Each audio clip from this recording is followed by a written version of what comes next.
ask you a question. If you're talking dirty with your partner, should you start listing off some amazing facts about orcas? It's probably not the best dirty talk, right? But wait, are you sure? What if you're dating a marine biologist who specializes in them? You pop off a couple quick orca facts that they didn't know about, and boom, you're doing some aggressive cuddling on the floor. Sorry to pull a sneaky on you there, but I wanted to show you that there is a lot more to dirty talk than what you might think. The person who you're saying it to will really dictate what you say, when you say it, and how. So let's dive right in and cover the dirty talk basics. Let's go. Today I'm going to break down the dirty talk basics into 3 sections. But first, I want to address the fact that these rules apply to not only dirty talk face-to-face, but as well as through texting, through email, and good old-fashioned phone sex. Remember that? The 3 important topics that I'm going to cover are: number 1, how to figure out what dirty talk your partner wants to hear. Number 2, how to actually deliver good dirty talk. And number 3, how to be confident when you do talk dirty and what to do if you mess up. Let's talk about number 1, figuring out what your partner wants to hear. It's worth taking time to put some thought about the person you are talking dirty to. Their overall personality will give you a lot of information about how they like to communicate. Are they shy? Are they confident? Are they into sports or any other hobbies? Are they creative? If they are shy, for example, they might have a hard time exchanging with you talking dirty. So you don't want to overwhelm them with super detailed dirty talk in the beginning. If you think your partner might lack confidence, you can use your dirty talk to remind them how irresistible they are to you, which will in turn give them more confidence to engage with you. If they are into sports or any hobbies, you can use that as a starting point. So pretend that they are into, let's say, Dungeons and Dragons. This can give you a lot of intel about how they like to communicate. Say someone has a very creative hobby. This might mean that they like to use their imagination. So when you're talking dirty with them, it would be a good idea to ask them questions which would enable their mind to go wild. Or you might know that your partner is not very imaginative. So in that case, your dirty talk could be very descriptive, painting the picture of exactly what you want.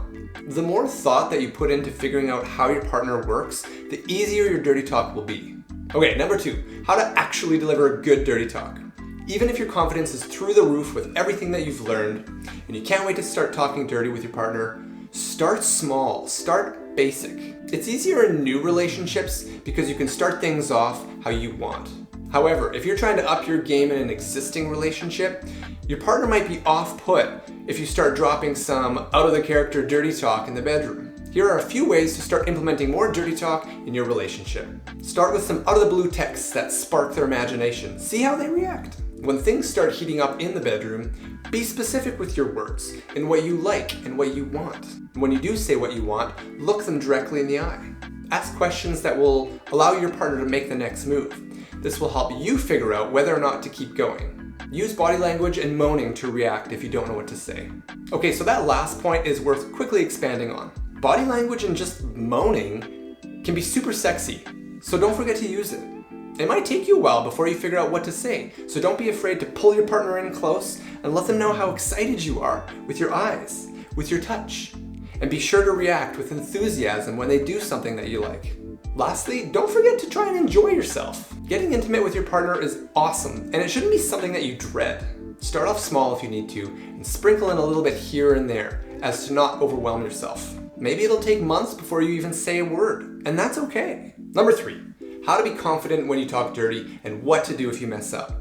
First off, don't copy other people's dirty talk. People are unique, and if you try and mimic something that you learned, there's a good chance that that dirty talk might not connect with your partner, or you might not even feel comfortable saying it. It has to be authentic and to sound genuine. Let's say that you read a tip online that sounds amazing, but when you actually say it to your partner, you can tell their reaction is like, WTF, why would they say that? That's not like them. Where did they learn that? I have honestly received emails from people who, after they read my books, their partners became suspicious because their dirty talk changed so much they went from 0 to 100 right away. Get inspiration, I'm all for that. But if you try and copy and memorize lines, you might freeze up and have a very hard time recovering.